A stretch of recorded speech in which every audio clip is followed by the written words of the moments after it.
Hola mis queridos amigos, nuevamente con ustedes, su doctor Tigre el Cabrón, que en esta negra noche neoliberal latinoamericana, sudamericana, ecuatoriana, porque en algunos países de América Latina, como hemos visto, hay una transición hacia el socialismo del siglo XXI, no solamente desde el neoliberalismo, sino inclusive desde el socialismo comunista o del siglo XX, que todavía rige en Cuba, tiene mucha influencia en Nicaragua, y mucha influencia de Guatemala, pero además porque también hay una evolución en Estados Unidos del capitalismo neoliberal salvaje al capitalismo ecológico.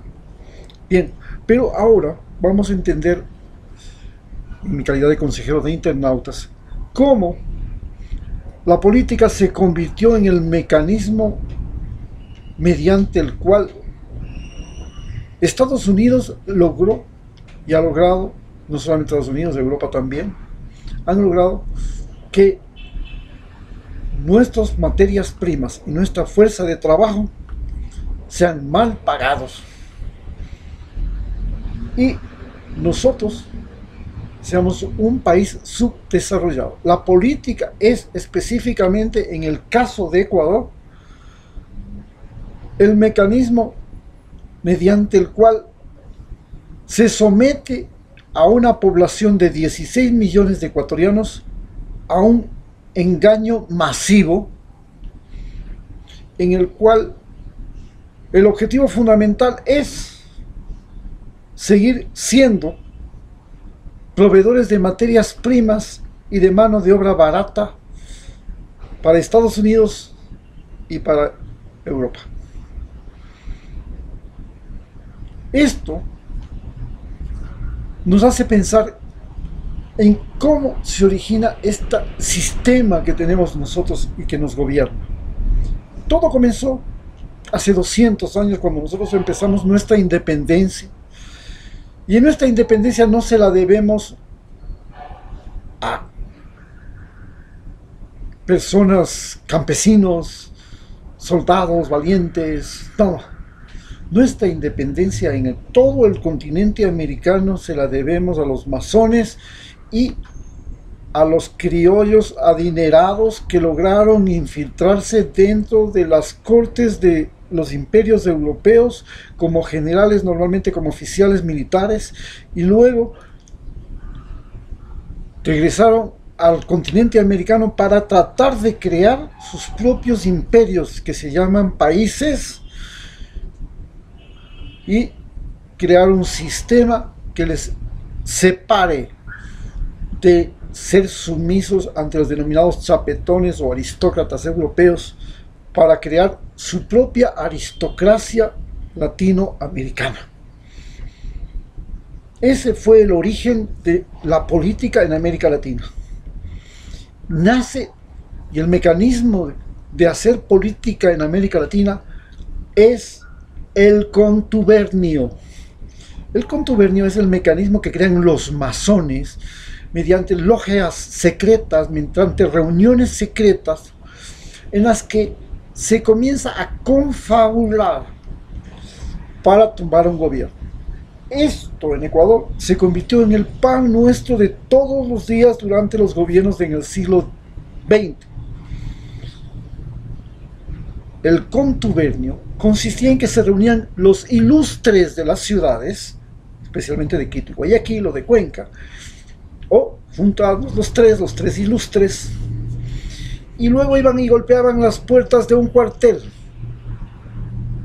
En el cuartel ya sabían que el fulanito tenía al tío, al primo, al cuñado, porque en los ejércitos latinoamericanos la curia y la milicia desde la época de la colonia son parte del linaje, parte de la aristocracia. Recordemos que cuando los españoles llegaron a América, el primer hijo de un aristócrata tenía que ser militar. El segundo hijo tenía que ser cura. La primera hija tenía que ser monja y la última hija tenía que cuidar a los padres. Ese era el orden predeterminado socialmente entre los aristócratas. Entonces, desde ese momento hasta el día de hoy, los ejércitos tienen un militar que a su vez tiene un abogado, un médico, un político, y entonces se configura. Cada familia tiene un político que baila con el partido político de turno, un militar, un cura y un profesional en cualquiera de las ramas, o un empresario, sea industrial, sea comercial, sea lo que sea. Ese es el orden, cómo se establece la aristocracia, las jerarquías en América Latina. Durante esta pandemia, estas jerarquías latinoamericanas, estas aristocracias latinoamericanas se han multiplicado en su riqueza. Mientras toda América Latina está en la catástrofe más grande e insufrible, que la vivimos todos los días cuando salimos a la calle y ya no nos alcanzan las monedas para repartir la caridad, porque nos da pena ver familias enteras con sus hijos en la calle mendigando el bocadito de comida. Hasta nos da pena ver los perros abandonados, porque ya no tienen las familias que dar de comer ni a sus hijos, pero a los perros. Esto que estamos viviendo, en cambio, en las familias aristocráticas de América Latina, que son poder, no pasa nada. Se van a vacunar en Miami y salen en el periódico, salen en la revista, que han tenido, se van a pasar vacaciones en Miami y al mismo tiempo se vacunan y, por supuesto, tienen que disfrutar del departamento que tienen allá, ¿no? No para qué lo compraron. Esto que nos hiere la sangre se fundamenta en la política. ¿Qué son los partidos políticos? Creamos un sistema desde hace 200 años que se fundamenta en lo que se llaman los partidos políticos. Los partidos políticos en el Ecuador llegaron a ser más poderosos que el Estado mismo, que todo, que las personas, que las clases sociales. El partido político, que es este sistema que se originó en el contubernio, que reúne ahí a los cuatro compinches y se reúnen ahí, evolucionó y ya no y se convirtió en propiedad de personas. Entonces tenemos el partido Creo, que es propiedad del presidente que está ahora en el gobierno. Él financia, él creó, él paga, él hizo el partido político. Y el Alvarito Noboa tiene también su partido, él lo financia, lo crea y lo maneja. Y cada millonario no solamente quiere tener un partido político, sino además quiere tener un equipo de fútbol, como el Fidelegas. Quiere tener el equipo de fútbol de la Universidad Católica y ahora ya es director de la Federación Ecuatoriana de Fútbol a través de su hijo. Y recordemos que Danilo Carrera, el cuñado del presidente, era el eterno presidente del Comité Olímpico Ecuatoriano.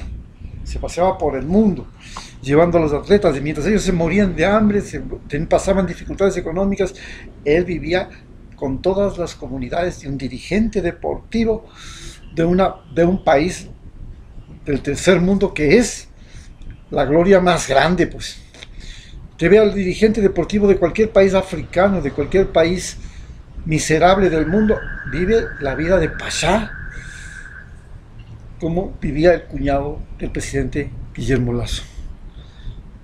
Y en eso se funda el partido político. El mayor fracaso que tiene Rafael Correa no es el gobierno, no es la corrupción. No es que no combatió la corrupción, combatió la corrupción. Y mientras estuvo ahí, tuvo mucho menos corrupción que la que tuvo Lenín Moreno y la que tuvo los gobiernos anteriores. Si no, recordemos lo que fue la corrupción de Yamil Maguad y de los banqueros. Basta con eso. Pero, ¿dónde está el fracaso? de Rafael Correa en el partido político. Partido político Alianza País es el mayor y más monumental fracaso de un partido político en Ecuador. Yo fui miembro de ese partido. Conozco las cosas por dentro.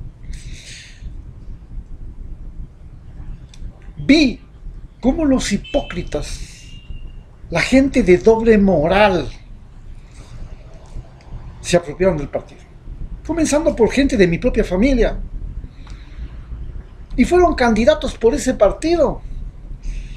Y no me alcanzaba a entender cómo Rafael Correa no podía reconocer que la gente de doble moral, de doble discurso, esos intelectuales revolucionarios de cafetín, esos que se llaman mitócratas, ellos que creen en el mito, el que querían convertirle a Rafael Correa en un mito, en una leyenda. Ahora, Rafael Correa es un mito, es una leyenda. Y querían, esos mitócratas se apropiaron del partido y pretendieron convertir al partido en lo que fue una fanesca de hipócritas, traicioneros y cobardes. Finalmente, de ese partido, después de que la campaña del 2006, 2007, 2008 era una campaña específicamente contra los partidos políticos, contra la partidocracia, precisamente terminó fabricando una partidocracia, un partido político, donde en el partido político lo más importante es la prensa y propaganda, comenzando por el partido político comunista. Y así se acabaron, y así se crearon los partidos políticos. No entendíamos, los que estábamos ahí en las bases del partido, ¿cómo era posible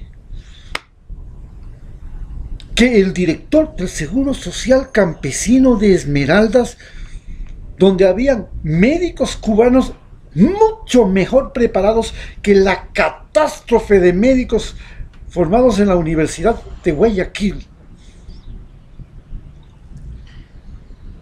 y que dominaban ese escenario del Seguro Social Campesino, y que eran unos simples mercaderes de la salud, individuos que cobraban un salario para atrapar pacientes y llevárselos a su consulta personal, que falsificaban informes, que ponían letreros en la puerta de entrada del consultorio: aquí no se atienden a feas,